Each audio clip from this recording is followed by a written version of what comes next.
Happy New Year to everybody. Good morning, good afternoon, good evening, good night.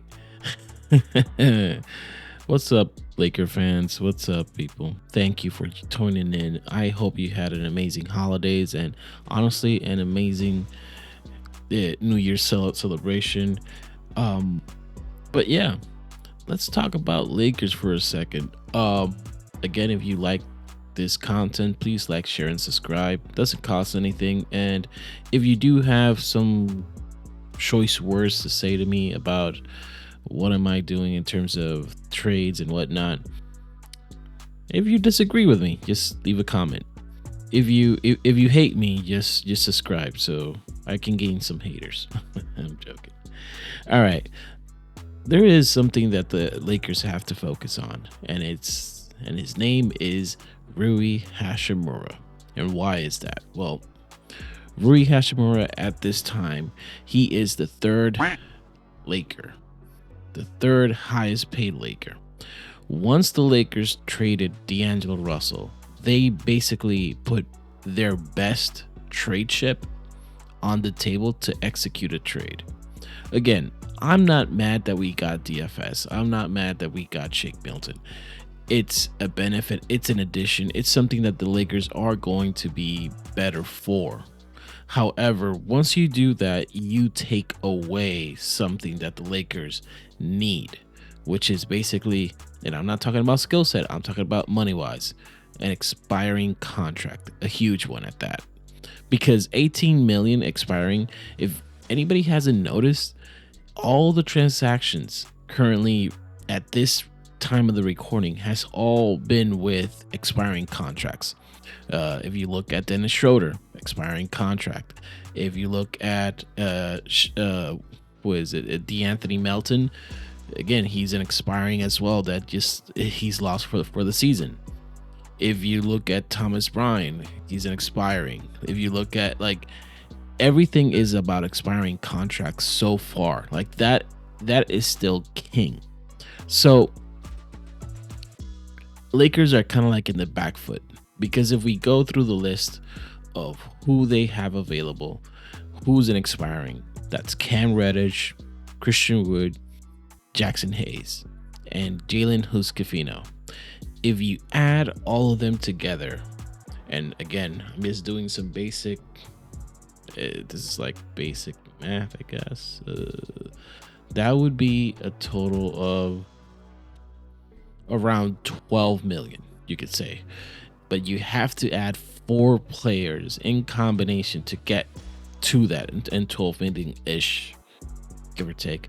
But honestly, if the Lakers do proceed to do that and use the expirings and get somebody in return, the other team getting that has to have the space adequate to kind of make the trade work. So for instance, if you send 4 players out, where are those 4 players going to go? You need roster spots to make trades. Again, Lakers can do a 4-for-1, but can the team absorbing that, can they get 4 players? Can they kind of have to waive a couple of players. They can't just waive the players that they get. They kind of have to figure, to make it legal, they kind of have to waive somebody that they currently have. But in any sense, Rui Hachimura, the reason why he's so important is if you want a pivotal swing, let's say if you want a Bruce Brown, you need Rui Hachimura. If you want a let's say, for instance, because he's been mentioned, a Cam Johnson, that would require you a Rui Hachimura. Let's say a Brandon Ingram, well, that's probably going to require you Rui Hachimura. Those are, every pivotal move that's available out there requires Rui Hachimura. And Rui has done some good to this team. He's not entirely negative player. The problem with Rui is he's to the degree that D'Lo was, where if he's an offensive player, meaning that he's shooting his threes, he's making them, he's being, there is an offensive presence to him, and he's using his physicality, then he's a positive impact on the team. When he's strictly used for his defensive purposes, meaning that he's having a struggle of an offensive night, he will get like, there's just some things on the defensive end that shouldn't be seen by humans, but it's just not, he gets lost way too easily. And it's something that even the beginning of the season, even before then, even we've seen it in the playoffs, there's a reason why Michael Porter Jr. kind of cooked us. There's a reason why certain matchups Rui doesn't do well. And again, if you're looking at strictly points, then go ahead. That's kind of like the reason why we're here at the first place. Like, we have way too many one-way versatile players. You either defend or you're either an offensive player, and it's kind of difficult to build a roster that makes sense if that's the players that you currently have. So honestly, at this stage, the Lakers have to make a pivotal decision. They have probably 4 or 5 weeks until the trade deadline, and in this, and probably between January 15th or so, they have to decide what they're gonna do with Rui Hachimura. If they're gonna keep him, if not, how does he play? How does he integrate with DFS? Again, Dorian Finney-Smith and Rui Hachimura kind of operate under the same space. Also, LeBron James to a certain degree. So you have 3 power forwards, and depending on the conventional fan, you would probably say that AD is also a power forward. So you have 4 power forwards out there if you would have them in the same time. It's rare to see DFS and Rui play together unless it's when AD sits. And maybe that's a solution. Maybe that's where Rui's impact is going to be met. But here's the biggest issue. What are you going to do if, honestly speaking, what are you going to do if you want to upgrade the roster? Because honestly, there's Gabe Vincent, but Gabe Vincent only makes 11 million. So you still are required, like, just for math purposes, just to make an impactful trade, to make it sense for the other team, because I don't believe Rui is this ultra negative value player. It's just he has another year on his contract. He'll be in an expiring contract next season. Lakers have to decide if they want to pay Rui. They have to decide if they want to keep Rui long term, even past the LeBron era. Are you just going to let him expire? At this stage, at this point, Rui shouldn't be an untouchable player. He shouldn't be a player that has a consensus that there is some sort of pushback from the front office. There should be no recourse for that, because the reality is Rui has a replacement. And his replacement is Dorian Finney-Smith. And Dorian, by the way, people are going to be harping on him in terms of, like, he only scored 2 points in his debut. He's like, Dorian does a lot of his impact on things that you have to see on the game, the little things that impacts winning. And that's the thing that Dorian does very well. And there's going to be nights where he's shooting 3 threes straight. He's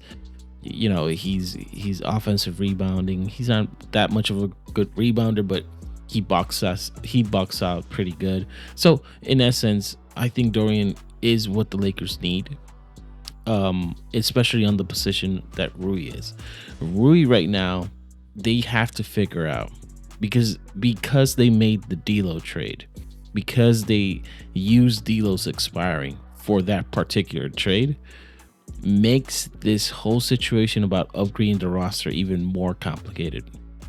Because now it's like, how are you going to pivot? Also, Lakers don't have that many assets. They only have 2 first-round picks. People are going to say, well, we have 3. Well, yes, you technically have 2030, but if you trade 2030, you won't have access to trade 2029 or 2031. That's how it works. It's the Stepien rule.